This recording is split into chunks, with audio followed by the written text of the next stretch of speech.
Welcome to October Horrorfest. I'm your host, Freddy. If you don't know who I am, then fuck you! And also tonight, we're talking about Jason Takes Manhattan and Jason Goes to Hell. Manhattan's alright. I mean, he hitches a ride on this fucking boat that's out in the middle of the lake that somehow connects to the ocean. I don't fucking know geography. Anyway, then he ends up on this boat and kills everybody and ends up in New York where he just has a fucking night on the town in Manhattan. They never put me in Manhattan, what the fuck? And then, if that's not bad enough, then we'd have Jason Goes to Hell, where he actually goes to hell for once.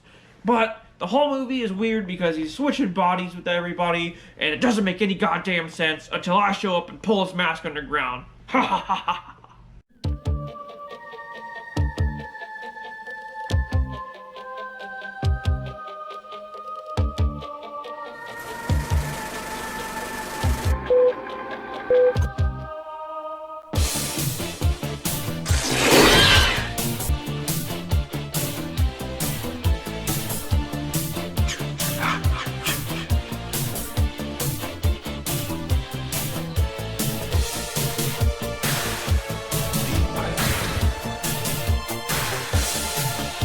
They were making love while that young boy drowned.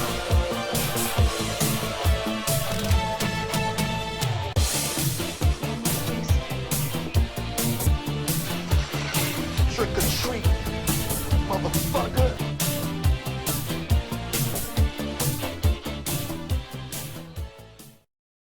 With your host, Freddy.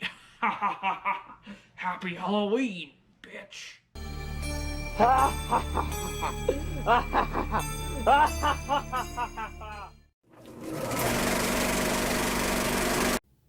The Horror Fest continues with Friday Part 8. Jason finally leaves Crystal Lake. Almost 1 year after being chained to the bottom of the lake by Tina's undead father, two teens are sailing on Crystal Lake the night before their class heads to New York City on a graduation trip. One of the teens, Jim, drops an anchor which snags a power line conveniently underwater. As if that's not bad enough, the damaged power line electrocutes Jason back to life. Again.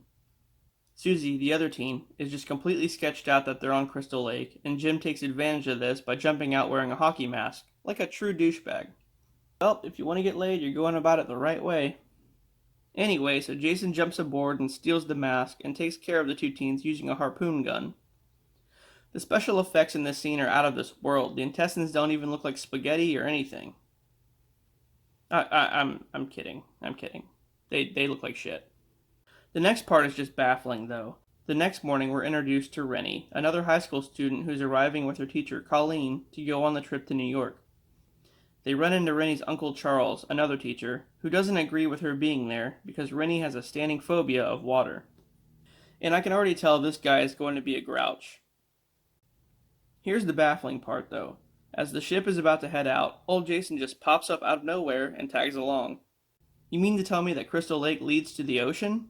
What? Who the fuck designed the geography of this movie? No, that's not a thing. Anyway, so then we meet some other students, like J.J. Jarrett, a rocker who I think personally should have been the final girl of the film. Seriously, she's badass. And then, her cameraman, her friend Wayne, who has a thing for her. It'll never happen, dude, just stop. JJ heads down to the ship's machine room to get better acoustics for a video they're filming, and gets an axe to the head. Well, I guess Jason just doesn't like metal. Then we meet the ship's captain and his son Sean, who is also Rennie's boyfriend. He doesn't seem to be too keen about following in his father's footsteps. I mean, come on, who the hell would want to be like a boat captain for a living? Fuck that. Anyway, later that night, after a boxing match against Julius, the current high school champion, this one teen gets killed by a hot rock in a sauna. Really? A hot rock? Okay. And then, Rennie's dog goes running off. Why she brought a dog on board? I don't know. Maybe it's like an emotional support animal? I mean, did they have those in the 80s? She goes looking for the dog and runs into Tamara, a snobby hoe, and this other girl who are practicing being Scarface off in some room somewhere. Yes, they're doing lines of coke. Rennie's uncle walks in on them doing this, and Tamara pushes Rennie overboard, thinking she snitched on them. Really? I mean, I know snitches get stitches, but who the hell just pushes somebody off a boat? Isn't that shit, like, illegal? What a bitch. Not too long after that, Tamara bribes Rennie's uncle to let her pass biology by seducing him. And it does no good, because apparently he's just not into women, or whatever the hell's going on here. And then, after she's done taking a shower, Jason catches up with Tamara and stabs her repeatedly with shards of a mirror.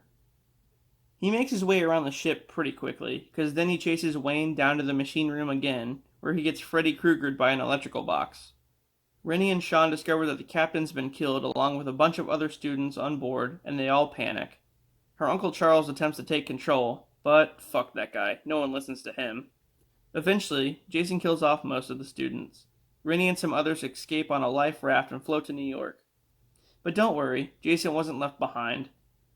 That motherfucker swims faster than Michael Phelps. He follows them through the sketchy New York streets, and the group decides to split up.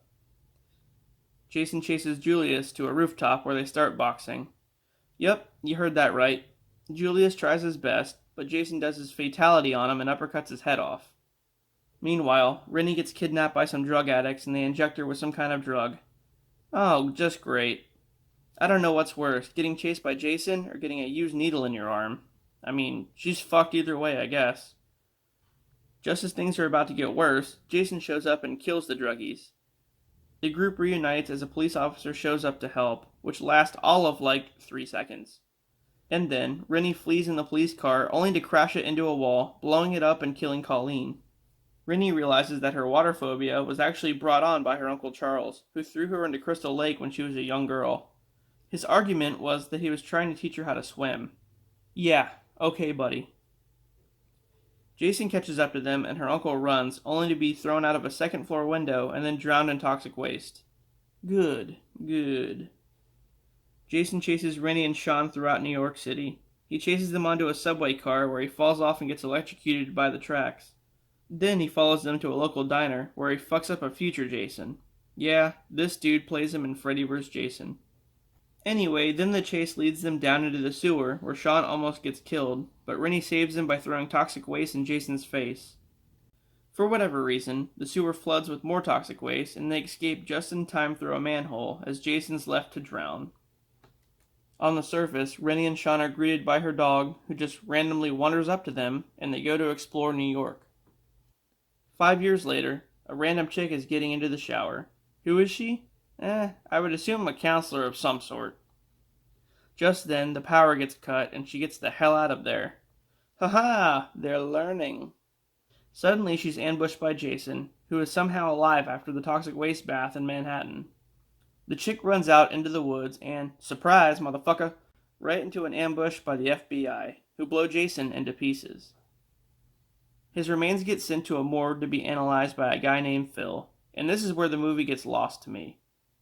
So he's studying Jason's body parts when some sudden urge forces him to eat Jason's heart. Dude, I know you skipped breakfast, but come on. And then, Jason's soul gets transferred into the guy. Yep, that's what happened. Jason then escapes, killing 2 FBI agents standing guard, one of which is actually the dude playing Jason. Back at Crystal Lake, Jason kills a few teens, and when the police show up, he possesses one of the cops named Josh. But he doesn't forget to shave him first. Is that even necessary, or does Jason just want to make people silky smooth? Apparently after a while, the body he's possessing just turns into mush because plot. Anyway, then we meet Creighton Duke, a bounty hunter and a local Jason expert hell-bent on killing him. Where the hell was this guy 2 movies ago? Frickin' Tommy could have used your help, bro.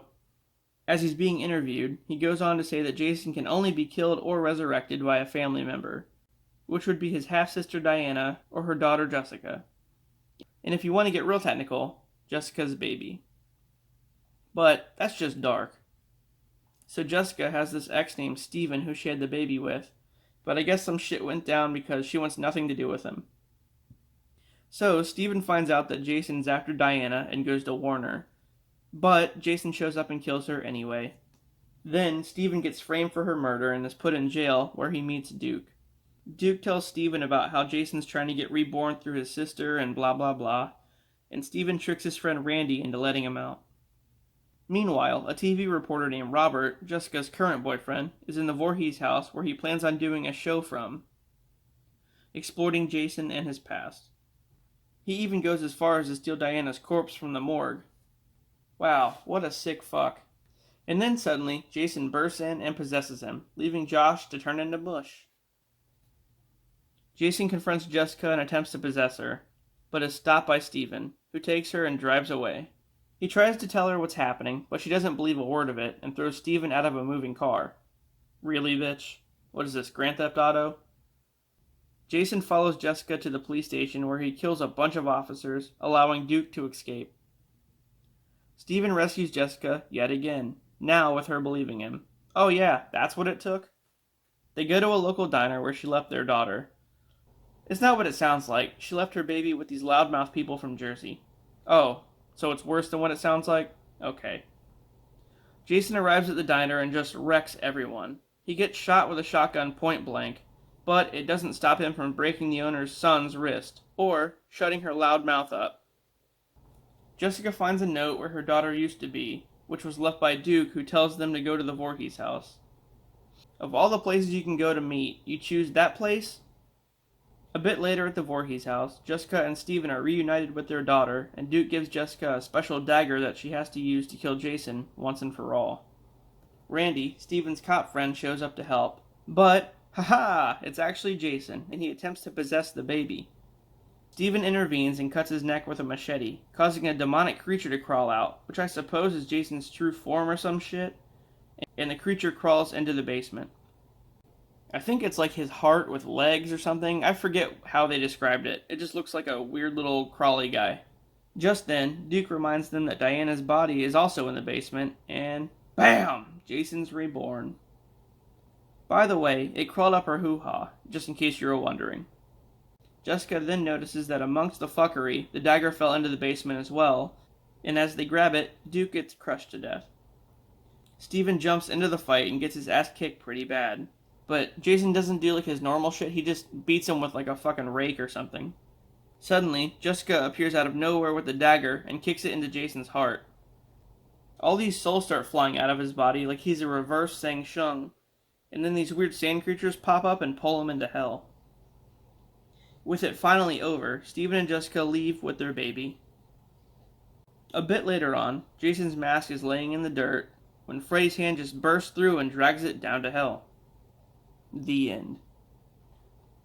Alrighty, well, first of all, I understand certain bodies of water open up into bigger ones, but how the hell does Crystal Lake lead to the ocean? I'm not buying that shit. Also, am I the only one who thinks JJ Jarrett should have been our final girl? I mean, come on. She's amazing. Rennie is okay too, I guess. And how Jason survived that toxic waste is beyond me. I think he should have just died right there, because that body hopping shit was ridiculous. Alright, well, next time I explore Freddy vs. Jason. See you then.